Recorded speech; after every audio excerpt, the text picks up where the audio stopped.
नमस्कार, मेरा नाम है विवेक श्रीवास्तव।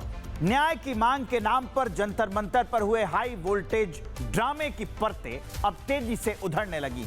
एक तरफ नीट पेपर लीक और छात्रों की आत्महत्याओं के नाम पर भावनाओं का दोहन किया गया, तो दूसरी तरफ मकसद पूरा होते ही 5 स्टार होटल्स में जश्न मनाया गया। अब सवाल यह उठ रहा है कि क्या यह छात्रों के भविष्य की लड़ाई थी या फिर विरोध के पर्दे के पीछे कोई और ही नापाक एजेंडा चल रहा था। जब रिपब्लिक भारत ने इन सवालों के साथ सीजेपी की प्रवक्ता रत्ना सिंह से जवाब मांगा तो जुबान पर ताले लग गए। अब जनता पूछ रही है कि छात्रों के आंसुओं पर राजनीति करने वाले ये लोग आखिर देश को किस दिशा में ले जाना चाहते थे। इस पूरी रिपोर्ट ने उन चेहरों का असली नकाब उतार दिया है जो इंसाफ का ढिढोरा पीटकर देश की अस्मिता से खेल रहे थे।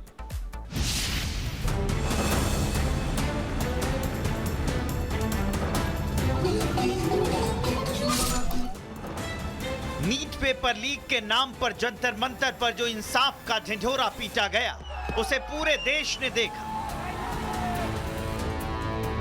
प्रदर्शन के दौरान जो तस्वीरें सामने आई, उसने पूरे देश को सोचने पर मजबूर कर दिया। आखिर यह आंदोलन हो क्यों रहा था? आखिर इस आंदोलन का मकसद क्या था? एक तरफ नीट पेपर लीक मामले के दौरान 21 छात्रों की मौत का मामला देश को झकझोरता रहा। दूसरी तरफ शिक्षा मंत्री धर्मेंद्र प्रधान के इस्तीफे के बाद सीजेपी के नेता और कार्यकर्ताओं ने 5 स्टार होटल में जश्न मनाया। ये तस्वीरें वाकई शर्मसार करने वाली।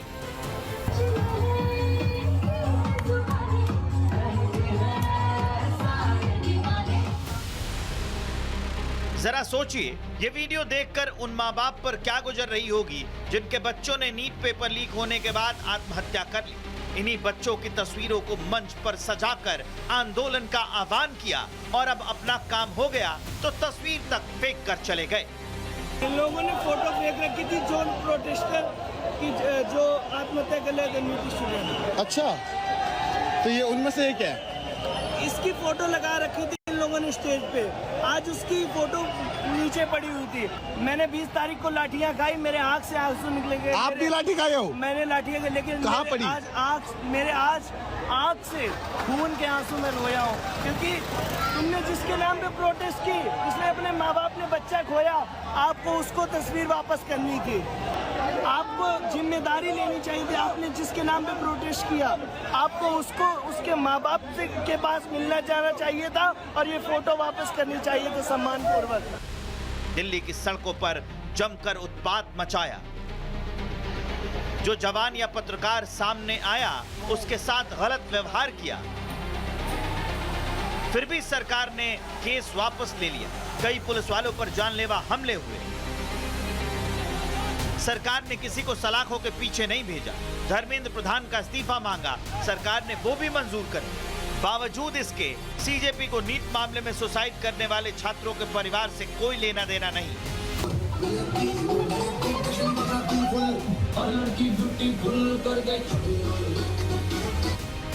खुद नाच गाना कर रहे हैं, लेकिन इन परिवारों पर क्या, जिन्होंने घरों के चिरागों को खोया? दिलचट्टों को कोई मतलब नहीं किसी से, किसको मुआवजा मिला किसको नहीं। इससे असल मुद्दे से तिलचट्टे कोसों दूर हैं। और अब जब रिपब्लिक भारत सवाल पूछ रहा है तो तिलचट्टों की प्रवक्ता रत्ना सिंह की जुबान में एक शब्द तक ही नहीं निकल रहा। रत्ना, आपको इसका क्या जवाब देना होगा? रिपोर्टर है, आपको इसके जवाब देना होगा। आप मुंह नहीं छुपा सकती, आपको इस पे जवाब देना होगा। नीट विवाद के दौरान कई छात्रों की मौत और आत्महत्या की घटनाओं ने पूरे देश को विचलित किया। ऐसे संवेदनशील मुद्दे पर जवाबदेही और संवेदना की उम्मीद की जा रही थी। असल सवाल पूछा गया तो मैडम ने चुप्पी साध ली और सवालों का सीधा जवाब देने के बजाय इधर उधर बात घुमा दी। और तो और मैडम 5 स्टार होटल में सीजेपी के जश्न को अब गेट टुगेदर का नाम दे रही हैं। 21 लोगों की मौत का मुआवजा नहीं मिला, बट कल जो है एक पार्टी हो रही होती है, रेजिग्नेशन पार्टी चल रही होती है, इस पर क्या बोलेंगे? कोई रेजिग्नेशन पार्टी नहीं चल रही थी। हमारे जो वॉलंटियर्स हैं वो 1.5 महीने से ग्राउंड पे थे। जब आपके रिपोर्टर्स आके रिपोर्ट नहीं कर रहे थे तो शायद आपने वो कंडीशन नहीं देखी होगी कि जिस कंडीशन में वो वॉलंटियर्स सबकी मदद कर रहे थे। They also wanted to go and meet their family, they also wanted to meet together with everyone and feel थोड़ा सा कि ठीक है विक्ट्री मिली है। तो कोई पार्टी नहीं चल रही थी वहां पे, लोग गेट टुगेदर हुआ था एंड वॉलंटियर पार्टी नहीं, गेट टुगेदर पार्टी कैसे होती है? एक तरफ कॉकरोचों की पार्टी, दूसरी तरफ उस पर सियासत तो जमकर हो रही है। लेकिन सवाल अब सिर्फ एक नहीं है, क्या जंतर मंतर पर छात्रों के भविष्य की लड़ाई लड़ी जा रही थी या फिर वहां गजवाए हिंद की पटकथा लिखी जा रही थी? बीजेपी नेता नीतीश राणे ने इन चेहरों से नकाब नोच कर रख दिया है और सीधा सवाल दागा है, ये नीट पेपर लीक के खिलाफ आंदोलन था या देश को अस्थिर करने का नापाक षड्यंत्र? नीट आंदोलन को लेकर महाराष्ट्र साइबर पुलिस के खुलासे के बाद बीजेपी नेता और कैबिनेट मंत्री नीतीश राणे ने एक्स पर पोस्ट कर लिखा, यह आंदोलन नीट पेपर लीक के लिए था या गजवाए हिंद के लिए? आखिर नीतीश राणे सीजेपी के आंदोलन को गजवाए हिंद की साजिश क्यों बता रहे हैं, वो हम आपको बताते हैं। पहले ये जरा सुनिए। नारे तकबीर, नारे तकबीर, सबका शुक्रिया। जय श्री राम क्यों नहीं? अब इसके बाद जय श्री राम क्यों नहीं? हम सेक्युलरिज्म है। अभी इन्होंने अल्लाह के नारे लगवा दिए, इन्होंने अभी अल्लाह के नारे लगवा दिए, इन्होंने अभी अल्लाह के नारे लगवाए हैं, इन्होंने अभी अल्लाह। एक मिनट मैं जवाब दूंगा मैं आपका। एक मिनट, जवाब चाहिए ना आपको? सवाल का जवाब सुना आपने? छात्रों के तमाम मुद्दों को दरकिनार कर जिहादी सोच को बढ़ावा दिया जा रहा है। तस्वीरें चीख चीख कर गवाही दे रही हैं और वीडियो सबूतों ने इन जिहादी गैंग की सारी साजिशों का पर्दाफाश कर दिया है। नारे तकबीर, नारे तकबीर, सबका शुक्रिया। जय श्री राम क्यों नहीं? अब इसके बाद जय श्री राम क्यों नहीं? हम सेक्युलरिज्म है। अभी इन्होंने अल्लाह के नारे लगवा दिए, इन्होंने अभी अल्लाह के नारे लगवा दिए, इन्होंने अभी अल्लाह के नारे लगवाए हैं, इन्होंने अभी अल्लाह।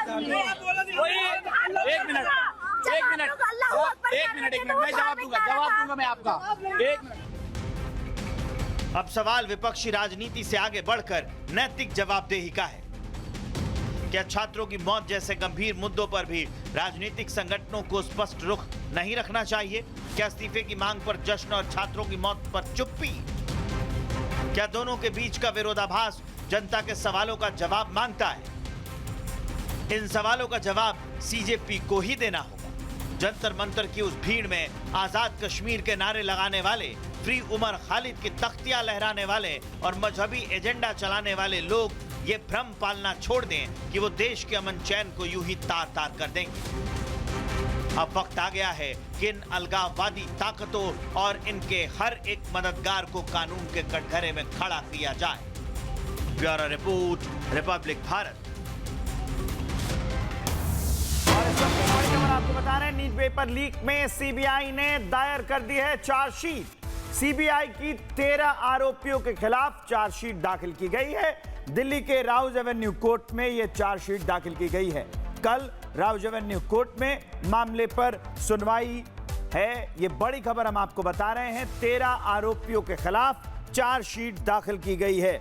इस मामले में सभी 13 आरोपी फिलहाल न्यायिक हिरासत में हैं। बीएनएस की धारा 315(5), 318(4), 61(2), 238 और 303(2) के तहत मामला दर्ज किया गया है। इसके अलावा भ्रष्टाचार निवारण अधिनियम 1998 की धारा 13(2) और 13(1)(a) भी लगाई गई है। पब्लिक एग्जामिनेशन जिसमें अनुचित साधनों की रोकथाम अधिनियम है 2024 की धारा 10 के साथ ये पूरा मामला दर्ज किया गया है। 3, 4, 5 और 11 ये धाराएं हैं जिसके तहत कार्रवाई की गई है। तो ये बड़ी खबर हम आपको बता रहे हैं। चार्जशीट को आगे की सुनवाई के लिए, पेपर लीक मामलों की सुनवाई के लिए गठित विशेष फास्ट ट्रैक कोर्ट के समक्ष पेश किया जाएगा। पेपर लीक पर देश का सबसे सख्त कानून, लेकिन संसद में सबसे बड़ा सियासी संग्राम। सरकार कह रही है पेपर माफिया की उल्टी गिनती शुरू। विपक्ष का आरोप है कि यह कानून नहीं, सरकार की नाकामी छिपाने की कोशिश है। लोकसभा में आरोप लगे, वार पलटवार हुआ और हंगामा जारी है और छात्रों के भविष्य पर सियासी जंग छिड़ी हुई है। आखिर क्या नया कानून सचमुच पेपर माफिया की कमर तोड़ेगा या फिर यह सिर्फ सियासी मुकाबले का नया मैदान बनकर रह जाएगा? देखिए संसद के भीतर की पूरी तस्वीर इस खास रिपोर्ट में।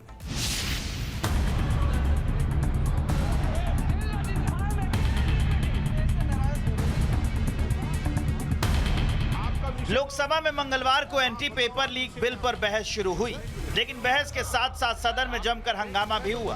विपक्ष ने सरकार को नीट पेपर लीक और परीक्षा व्यवस्था की विफलताओं पर घेरा। वहीं सरकार ने दावा किया कि नया कानून पेपर माफिया के खिलाफ सबसे बड़ा हथियार साबित होगा। सरकार ने पहले इस बिल पर चर्चा के लिए 6 घंटे तय किए थे, लेकिन विपक्ष की मांग के बाद बहस का समय बढ़ाकर 10 घंटे कर दिया गया था। स्पीकर ओम बिरला ने सभी दलों को अपनी बात रखने का मौका दिया। केंद्रीय राज्य मंत्री जितेंद्र सिंह ने यह बिल सदन में पेश किया था। हालिया जो घटनाक्रम रहा है उसका संज्ञान लेते हुए प्रधानमंत्री स्वयं ने यह निर्णय लिया कि हमें इसी विधेयक को थोड़ा और मजबूत करने की आवश्यकता। So we learn from the experience. जो सब सेक्शन 1 ऑफ सेक्शन 10 था उसमें था कि एनी पर्सन और persons involved will be liable to a punishment not less than 3 to 5 years and a fine up to 10 lakh.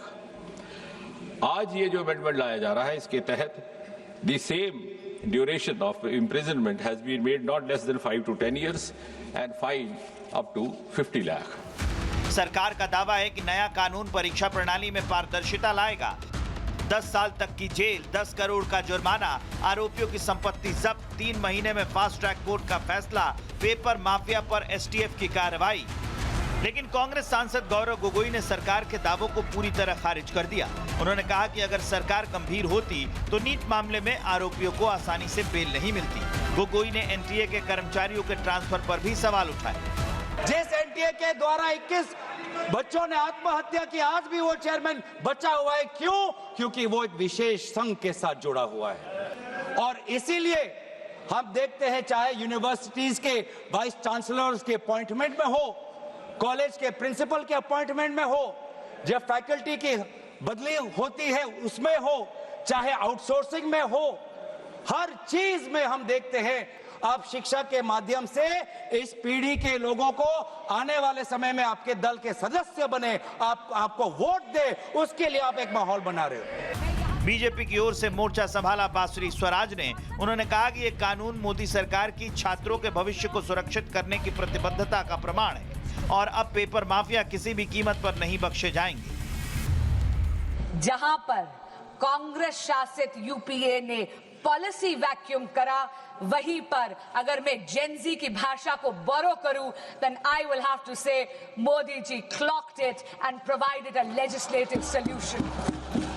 फर्क साफ है, फर्क केवल सरकार का नहीं, फर्क सोच का भी है।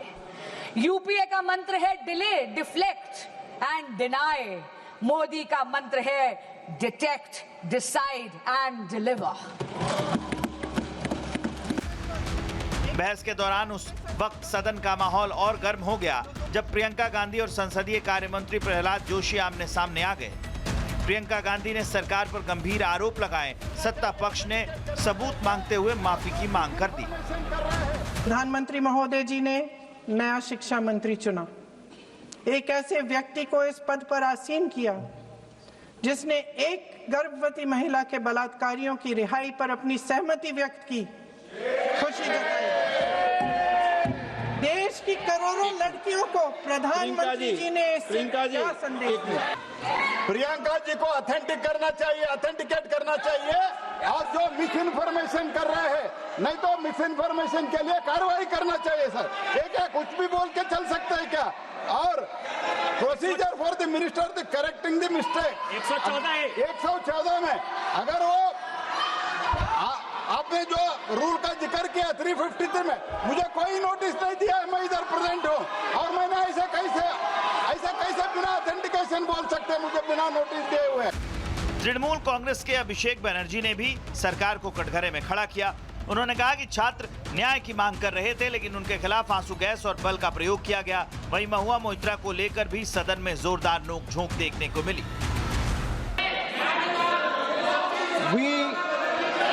अरे चुप कीजिए, या तो मैं बोलूं sir, please put the house in order. चुप कराइए, आप इनको बोलिए, आप इनको बोलिए। 2024 में बिल लाके आज अमेंडमेंट लाना पड़ रहा है। अरे शर्म करो, शर्म करो, इसको बंद कराइए, सरसा होने दीजिए, सरसा। समाजवादी पार्टी प्रमुख अखिलेश यादव ने भी सरकार पर तीखा हमला बोला। उन्होंने कहा कि युवाओं ने सरकार को झुकने पर मजबूर कर दिया है, जबकि डिंपल यादव ने सवाल उठाया कि जब 2024 में कानून बन चुका था तो फिर पेपर लीक कैसे हुआ। और जो संस्था परीक्षा एग्जामिनेशन करा रही है वो एनटीए में भी आउटसोर्स कर दिया आपने। हम विपक्ष के लोगों को तो डर ये लगता है अध्यक्ष महोदय, कहीं ऐसा ना हो कि ये पूरी सरकार को आउटसोर्स कर दें। आउटसोर्स सरकार है जो सबसे विश्वसनीय संस्था है उसमें आउटसोर्स पे आपने कर्मचारियों को रखा हुआ है। 2024 में जब एनटीए द्वारा परीक्षाएं कराई गई तो ये देखा गया कि यूजीसी नीट कैंसिल हुआ। एक दिन बाद जब उस परीक्षा करी गई, CSIR NEET, NET PG, CUET ये सब डिले हुए और कैंसिल हुए। इसके बाद सीबीआई इन्वेस्टिगेशन बैठी और आज तक उस इन्वेस्टिगेशन का क्या परिणाम निकला है ये नहीं पता है। तो हम चाहेंगे मंत्री से कि ये बताएं कि इसका क्या परिणाम निकला। आपको बताते हैं कि आखिर इस कानून से क्या क्या बदलेगा। पुराने कानून के तहत सामान्य अदालत में इसकी सुनवाई होगी, जबकि नए प्रस्ताव में फास्ट ट्रैक कोर्ट का प्रावधान है। 3 से 5 साल की सजा पुराने कानून के तहत आती थी, लेकिन अब 5 से 10 साल तक की सजा हो सकती है। 10 लाख का जुर्माना और नए प्रस्ताव में 50 लाख तक के जुर्माने का प्रावधान रखा गया है। ऑर्गेनाइज पेपर लीक पर 1 करोड़ का जुर्माना लगाया जाएगा, जबकि नए प्रस्ताव में 10 करोड़ का जुर्माना लगाया जाएगा। केंद्रीय एजेंसी जांच करेगी और नए प्रस्ताव में एसटीएफ का भी प्रावधान रखा गया है। संसद में बहस अभी नौजवानों से उनसे बर्ताव कर रही है, ये बिल्कुल नौजवानों से दूर हो चुकी है। इनकी तकलीफ को समझना छोड़िए, एहसास भी इनमें खत्म हो चुका है। ये मसवदा कानून क्या है मैडम, जो 2024 के कानून में नहीं था। UGC NET, UGC CSIR NET, NEET 2 मरतबा पेपर लीक हो गया। आप जुर्माना बढ़ा रहे हैं, आप सजाएं बढ़ा रहे हैं। आखिर बताइए ये बढ़ाने से कुछ होने वाला है क्या? असल गलती कहां पर है? आपने इन अकाउंटेबिलिटी को खत्म कर दिया, इन्वेस्टिगेटिंग एजेंसीज को कोई ताकत नहीं दी, और आप इन्वेस्टिगेशन को इख्तियार भी नहीं देते कि जो पेपर लीक करते उनको सजा दी जाए। कितने अफसोस की बात है मैडम कि आईएएफ को इस्तेमाल, इंडियन एयरफोर्स का इस्तेमाल किया जा रहा है। वजीर आजम 130 करोड़ आवाम के हैं, वो सिर्फ एक एग्जाम की निगरानी कर रहे हैं, और ये सरकार बड़ी फख्र से कहती है कि वजीर आजम देख रहे हैं। एयरफोर्स को इस्तेमाल किया जा रहा है। क्या एयरफोर्स को एक जमहूरी मुल्क में एक सिविलियन काम के लिए इस्तेमाल किया जाएगा? इससे बड़ी शर्मिंदगी और शर्म की बात नहीं हो सकती है कि एक सरकार किसी, और ये क्या बताता है मैडम कि ना वजीरों पर भरोसा है ना वजीर आजम पर भरोसा है, तो फिर इसीलिए हम इंडियन एयरफोर्स को इस्तेमाल कर रहे हैं। मेरी मैडम, मेरी आपसे ये बोलना ये है कि स्पेशल टास्क फोर्स क्या है, हाई लेवल कमेटी क्या है, पूरा सिस्टम खराब हो चुका है। पूरे सिस्टम को बदलने की जरूरत है मैडम। फास्ट ट्रैक कोर्ट 2019 से अब तक 1100 करोड़ रुपए फास्ट ट्रैक कोर्ट में खर्च हुए हैं, और अब तक 2,45,000 केसेस चल रहे हैं। तो ये फास्ट ट्रैक कोर्ट का ये जादू की छड़ी तो नहीं है जो आप बेच रहे हैं जनता के सामने आकर। Madam, the total number of exam leaks from 2002 to 2025 with a candidate count above 1 lakh in each is 45. The number of cases that led to conviction abysmal low। सिर्फ 2 लोगों को सजा हुई है मैडम। एनटीए क्या है? एनटीए पर RTI नहीं लगता है मैडम। एनटीए एक सोसाइटी है, ना कैबिनेट ऑर्डिनेंस से बनाया गया ना कानून से बना। मैं खत्म कर रहा हूं मैडम। तो मैं आपसे हुकूमत से सवाल कर रहा हूं कि नीट का अंडर एग्जाम पेपर सेट हो गया था, अब नए चीफ ने आकर उसको क्यों चेंज किया, इसका सवाल जवाब दे। ये डॉक्टर सरदाना पराशर का क्या इन्वॉल्वमेंट है, पुणे लिंक क्या है, ये इनोवेटिव व्यू टेक्नोलॉजीज को 2018 से क्यों कॉन्ट्रैक्ट दिया जा रहा बगैर टेंडर के। गवर्नमेंट ऑफ इंडिया का GFRCBC रूल्स है, इस इनोवेटिव टेक्नोलॉजीज का फॉरेंसिक ऑडिट होना चाहिए। एक कंपनी को सब दिया जा रहा है। मेरी रिकमेंडेशन ये है सरकार से कि AI का क्वेश्चन बैंक बनाया जाए जो 1 लाख सवालात पर मुश्तमिल होगा, इसमें कोई ह्यूमन इंटरफेस ना होना चाहिए। और NTA का chairman, DG, secretary, exam controller, service IS क्यों नहीं होता है? और फिर एग्जामिनेशन सेंटर पर मैडम बायोमेट्रिक क्यों फेल होता है? जब बायोमेट्रिक फेल होता है तभी जाकर ये पेपर लीक होता है। और मैडम इसमें विजिल ब्लोअर्स का, मैडम खत्म कर रहा हूं, इसमें विजिल ब्लोअर्स का कोई जिक्र नहीं है। जैसा शशिकांत सिकर का पुलिस ने FIR नहीं लिया, नीट UGC नीट का CBSE में दीपक ठाकुर, ये कुछ नहीं लिया गया। आखिर में मैडम ये सरकार ये कानून लाकर देश की आवाम को, नौजवानों को पैगाम दे रही है, तुम रोड पर निकल कर आओ, हम डरेंगे। इस ऐवान में अगर हम ये पैगाम दे रहे हैं कि एतमाद इस ऐवान पे नहीं होगा, जो रोड पर निकल कर आएंगे, तो फिर ये तो हुकूमत को सोचना पड़ेगा कि अगर लोग एनआरकी में, प्रोटेस्ट में बिलीव करेंगे तो पार्लियामेंट में बिलीव नहीं करेंगे। मैं आखिर में मैडम नौजवानों से झूठ बोलकर उनसे माहिदा किया गया, सुप्रीम कोर्ट अब उन पे केस बुक करने की बात कर रहा है। मैं मुबारकबाद देता हूं उन तमाम कॉन्स्टिट्यूशनल अथॉरिटी को जिन्होंने नौजवानों की उखाबी रूह को बेदार किया। अब उनको उनकी मंजिलें आसमान पर नजर आ रही हैं। तो मैडम जो नौजवानों को यहाँ पर अनाप शनाप बक रहे थे, उन्हीं नौजवानों की तरफ से मैं पैगाम दे रहा हूं, किसी को अपने अमल का हिसाब क्या दें, सवाल सारे गलत थे, जवाब क्या दें। मैं ये जो जुल्म किया गया है, पैलेट गन मारकर, मैं खत्म कर रहा हूं, पैलेट गन मारकर 4 लोगों को उनके जिस्म पर मारा गया। जुल्म फिर जुल्म है, जब बढ़ता है तो मिट जाता है। खून फिर खून है, टपकेगा तो गिरेगा। और किसी शायर ने अच्छा कहा था, इधर आ सितमगर हुनर आजमाए, तू तीर आजमा हम जिगर आजमाए। आप नौजवानों को छोड़कर उनको अपना रिश्ता खत्म करके आप अगर हुकूमत करना चाहते हैं आइंदा 2.5 साल, तो मैं बड़े एतमाद के साथ कह रहा हूं कि आपकी मिस गवर्नेंस की वजह से कहीं खुदा ना खास्ता जो पड़ोसी देश में हुआ वो हरकत यहां पर ना हो जाए। उस आफत की दावत आप दे रहे हैं।